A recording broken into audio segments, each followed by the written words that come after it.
Assalomu alaykum, hurmatli radio anglag'uchilar. Yo'ruq sayillar sayfimizga xush keldinglar. Men mazkur sayfining programma riyosatchisi Qutlan.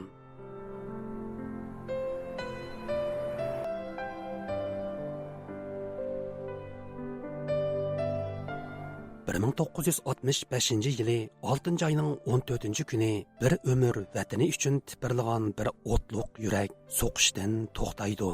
64 yillik qisqagina hayotiga 1930 yillardagi Xotan inqilobining yo'lboshchiligini, Sharqiy Turkiston tarixidan iborat buyuk bir obida asarning muallifligini, Xitoy tarixchilari bilan bo'lgan murassassiz qalam kurashlarini, shundaqla muhojiratdagi vatan davosining mushaqqatlik jarayonlarini sig'dirgan bu kishi vataniga tutashgan armonlari ilkida bu dunyo bilan vidolashidi. Bu kishi 20-asr Uyg'ur tarixidagi buyuk bir shaxsiyat Muhammad Emin Bug'rodir. Qadrli radio anglag'uchilar, tövəndə diqqətinizlər Muhammad Emin Bug'ro və onun kurash hayotiga bag'ishlangan maxsus radio programmasida bo'lg'ay.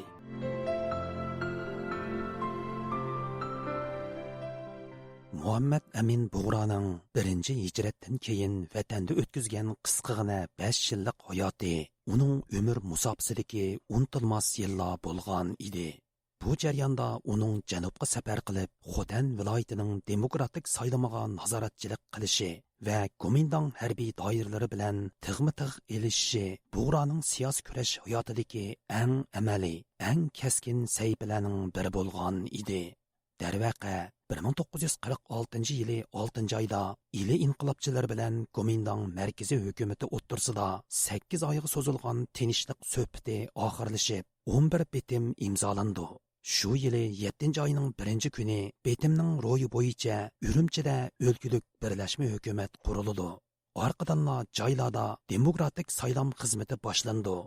Amerikada yashayotgan mustaqil tadqiqotchi Taran Uyg'ur apandi har qaysi viloyatlarda o'tkaziladigan demokratik saylamga nazorat qilish komitetining qurilishi va nazoratchilarning 10 viloyatga avatilishi bitimdan keyin ishga oshgan noita osondagi amaliy ijroatlarning biri bo'lganligini ta'kidlaydi. Bitim bo'yicha 1946 yilning keyingi yarmida Sharq Turkistonning har qaysi viloyatlarida yerlik saylovlar berildi va bu saylovlarga nazoratchilik qilish uchun bir saylov nazorat guruhi Sharq Turkiston inqilobchilari va Komindang Xitoy tarafining muzokarasi va tasdiqi bilan bekitildi. Turkiya Agay Universiteti Türk Dünyası Tədqiqat İnstitutunun professori Olimjon Inoyat apandi Muhammad Emin Bug'roning bitimning ro'yi bo'yicha tashkillangan saylamga nazorat qilish komitetining hay'at a'zosi sifatida yurti Xotanga avatilganligini tilga oladi.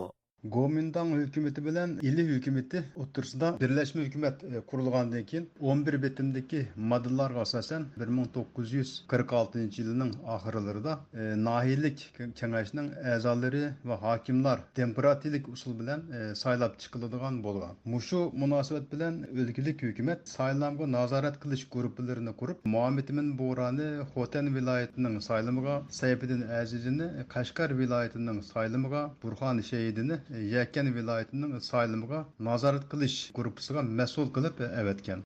Undaqda 1930 yillarning boshlaridagi Xotan inqilobini qo'zg'ab, Xotan islom hukumatini qurgan, shundaqla Qashqarda Sharqiy Turkiston islom jumhuriyatining qurilishiga asos yaratgan Muhammad Emin Bug'rodek bir kishi oradan 10 necha yil o'tganda qandoq qilib yurti Xotanga nazoratchi sifatida avatildi. Mustaqil tadqiqotchi Taran Uyg'ur apandi Muhammad Emin Bug'roning saylamga nazoratchilik qilish uchun yurti Xotanga avatilishida garchi o'lka raisi Jang Jijongning o'z oldiga so'qqan cho'tiba bo'lsa-mu, ammo eng muhimi Ahmadjon Qosimiy boshchiligidagi ili inqilobchilarining kuchli tavsiyasidan bo'lganligini ta'kidlaydi. Mazkur saylov nazorat guruhiga o'sha apandilardan Mamtun Bora apandininki kirgizilishida ili inqilobchilar bilan Komindang Xitoy tarafininki o'zlarining planlari va kutganlari bor deb qarayman. Masalan, Komindang Xitoy tarafininki nuqtasini aytganda, ayni vaqtdagi saylov nazorat guruhiga Xitoylarningki ko'proq kirishi ularning manfaatiga uyg'un, lekin ayni vaqtdagi amaliy sharoit bunga yer bermaganligi uchun ili inqilobchilar yoki ularning tildagi radikallardan bir kishiningki saylov guruhiga kirmay, ularning tili bilan konservativlarningki yoki o'sha apandilarning yoki bo'lmasa ili taraf bilan ideologik ma'naviy jihatdan ma'lum farqi bor kishiningki saylov nazorat guruhiga qaytilishi albatta ularningki manfaatiga ma'lum darajada uyg'un deb qarayman. Endi ilmiy inqilobchilarningki nuqtasini aytganda Mamtun Bug'radek birinchi qitimliq jumhuriyatningki qurilishida nihoyat muhim rol o'ynagan qo'liq qurol ilib Xitoy mustamlikchilari bilan amaliy kurash qilgan bir kishiningki yana tegitakni aytganda yallo Sharq Turkiston xalqiningki manfaatini yoqlaydigan bir Uyg'urningki saylov nazorat guruhiga qaytilishi albatta ili tarafningki manfaatiga uyg'un edi.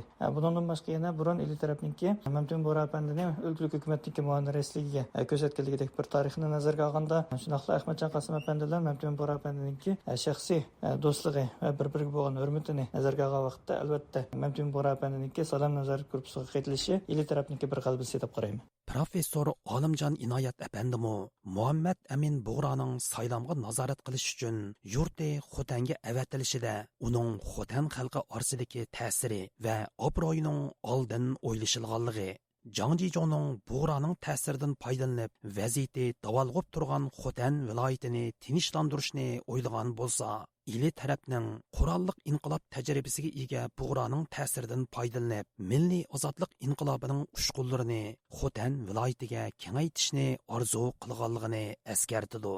Üç efendilerden Muhammed Emin Bug'raning shu qatimki saylamga nazorat qilish guruhiga mas'ul bo'lib tayinlanishi va Xotanga avatilishi albatta tasodifiy emas edi.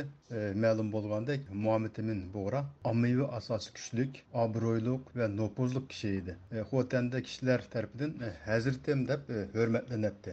Shunga men Zhang Jijong va ili rahbarlari oldi bilan uning Xotandagi nopuzdan foydalanishni o'ylagan deb qarayman. Chunki şu yıllarda Xotanda bir tarafdan Kuomintang hakimiyetiga qarshi norozilik va nafrat kuchlanib ketgan bo'lsa, yana bir tarafdan ili inqilobining ta'siri kuchayib berayotgan xalq umidlangan bir vaziyatda edi. Zhang Jijong Muhammed Emin Bug'rani avatish orqali Kuomintang hukumatining xalq orasidagi imagini tuzitishni va xalqning noroziligini pasaytishni maqsad qilgan bo'lsa, ili rahbarlari Bug'raning Xotandagi nopozdan foydalanib ili inqilobining ta'sir doirasini kengaytirishni maqsad qilgan deb aytish mumkin.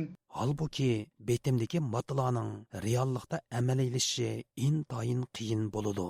Bo'libmi joylarda noyalarning hokimlarini demokratik usulda xalq tarafidan saylab chiqish ishi Kuomintang harbiy doiralarining kuchlik mudohalasiga va to'sqinligiga uchraydi. Bu ahvol boshqa viloyatlarga qaraganda nisbatan bekik holatda turib kelgan Xotanda intayin ig'ir bo'ladi. Bu kişiler özleri bargan rayonlarda halk ammasiga nutq so'zlab, saylamning maqsadi, ahamiyati va usul haqida ma'lumot bergan. Natijada Qashqar va Yakanda noyilik kengash a'zolari va hokimlar bevosita xalq tarafidan berilgan ovozlar orqali saylanib chiqqan. Biroq xalq saylagan hokimlarning ba'zilari Xitoy harbiy amaldorlari tarafidan vazifasidan qoldirilgan. Ya'ni Xitoy hokimiyati Xitoy yoki Xitoyparast Uyg'urlar saylangan bo'lsa, buningga daxl qilmagan. Millatparvar Uyg'urlar saylangan bo'lsa, ularga qurol kuchi orqali aralashgan. Bu ahvol bo'libmi Xotanda gavdilik bo'lgan. G'alaba sari olg'a ilgarilayotgan qurolliq milliy inqilobning ikki tarafdagi buyuk kuchlarning manfaat o'yindagi bir ko'zirga aylantirilishi, shundoqla sun'iy yo'li bilan yarim yo'lda qismoqqa ilinishi amaliyotda ili inqilobining mag'lubiyatini allaqachon belgilab bo'lgan edi. Degandek, betimdagi chiroyli so'z jumlalar bilan yozilgan matlar va yaltiroq va'dalar eqi qog'oz, qorisi siyopati qab qoladi. Mustaqil tadqiqotchi Taran Uyg'ur apandining ta'kidlashicha, garchi Kuomintang Xitoy doiralari 1946-yili bitimning talablari bo'yicha yerlik saylovlarni olib berishga ma'qul bo'lgan bo'lsa-mu, amaliyotda demokratik usulda olib berilgan saylovlar orqali o'zining tabiiy holda taxtdan tushadiganligi, huquqningki ili tarafni yoqlaydigan xalqningki qo'liga o'tilganligini nihoyat yaxshi biladi. Shuning uchun Kuomintang Xitoy doiralari o'zining harbiy kuchlarini, shunaqla o'zini yoqlaydigan Kuomintang parast ba'zi mutasaddi kuchlarni ishga solish orqali mazkur saylovlarningki bo'libmi janubdagi Uyg'urlar mutlaq ko'p qism egallaydigan viloyatlarda o'ngishliq bo'lmasligini qo'lga keltirish uchun kuchining boricha jiddiy harakatlarga o'tgan. 10 necha yillik siyosiy musofirat hayotida kech kunduz o'tilib pushilib ko'ygan Muhammad Amin Bug'ra cheksiz hayajon va seg'inish ichida yurti Xotanga yetib borganda o'ylab boqmagan qiyinchiliklarga ham to'salg'ularga duch keladi. Bug'ra tavsiya qilgan Xotan xalqi erkin saylagan hokimlar Kuomintang harbiy doiralari tarafidan ziyonkashlikka uchraydi yoki qamoqqa ilindi. erkin saylam istagan xalq o'qqa tutildi. Hatto Bug'roning hayoti tahdidga va xavfga uchraydi.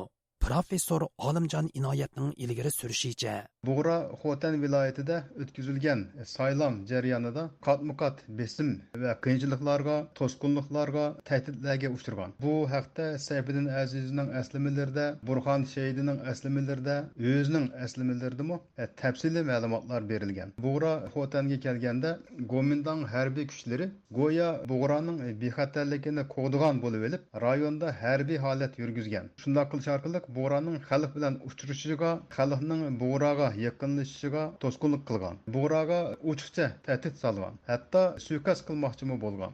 Buningdan maqsad Xotanda Bug'ra destaklagan Abduqodir Hasanning hokimlikka saylanishini to'sib, uning o'rniga bir Xitoyni hokimlikka saylash edi. Bug'raning buningga qattiq qarshi chiqishi Xitoy harbiy amaldorlari va Xitoyparast Xodongbang, ya'ni Nurbek bilan elib borgan kurashlari natijasida Uyg'ur bo'lgan Abduqodir Hasan Ilchi noyisining hokimi bo'lib saylangan. Xitoyning planlari shunday qilib bitchit bo'lgan. Darvaqa Gomindang harbiy doiralari Muhammad Amin Bug'roning ishxona saqlaydigan odatdagi mulkiy amaldori bo'lmasdan, balki bir zamonlar qo'liga qurol ko'targan, mustaqillik istagan, yurti Xotanda bir maydon milliy inqilobga rahbarlik qilgan keskin bir inqilobchi ekanligini obdan bilatdi. Şoňmy Gomindang harbiy doiralari Bug'ra nazorat qilayotgan Xotandagi demokratik xalq saylamiga eng kuchli shaklda to'sqinlik qilgan edi. Mustaqil tadqiqotchi Taron Uyg'ur apandi Muhammad Amin Bug'roning yurti Xotanda amaliy harakati orqali siyosiy mafkuri jihatdan garchi ili taraf bilan kelishalmasimi, ammo vatanning hurriyati masalasida ili taraf bilan bir yoqidan bosh chiqara oladigan ruhga ega bir inson ekanligini namoyon qilganligini ta'kidlaydi. Gerçi Gomindang Xitoy doiralari Mamtun Bug'ra apandininki saylam nazorat korpusiniki boshliq bo'lish bilan o'ziniki uzun yillar ayrilgan yurti Xotanga qaytib kelishiga ma'qul bo'lgan bo'lsa-mu, Mamtun Bug'ra apandininki Xitoy o'lkalarida ipagan faoliyatlari, shundaqla Urumchiga qaytib kelgandan keyingi ijroatlardan allburun Mamtun Bug'ra apandiga ishonmaydiganligini bildirib bo'lgan. Mamtun Bug'ra apandimi Xotandagi saylam mazgildagi ish faoliyatlari jumladan o'ziniki o'tkir nutqlari, kuchlik chaqiriq kuchi, shundaqla aktiv faoliyatlari orqali Gomindang tarafga o'ziniki hech qachon Xitoyni yaxlaydigan Xitoyparast kishi emasligi, Gomindang Xitoy tarafiniki cho'tni xato so'qqanligini amaliy harakati bilan isbotlab bergan. Bundan boshqa yana o'zi bilan ideologik jihatdan ma'lum farqi bo'lsa-mu, tashqi kuchlarga tanish jihatda ma'lum ixtiloflar bo'lsa-mu, xalqning manfaatini yaxlaydigan yakkaga vaqtda ilmiy inqilobchilar bilan birga harakat qilib, ular bilan bir yoqdan mush chiqara oladiganligini amaliy harakat orqali isbotlagan. Qadrlik radio anglovchilar, yuqorida 20-asr Uyg'ur tarixidagi mashhur shaxsiyat Muhammad Amin Bug'ra va uning kurash hayotiga bag'ishlangan maxsus radio programmasining 46-qismini angladinglar. Bu vaqtdagi anglatishimizning oxiri davomli diqqatinglarda bo'ladi. Programmani Futlan tayyorladi.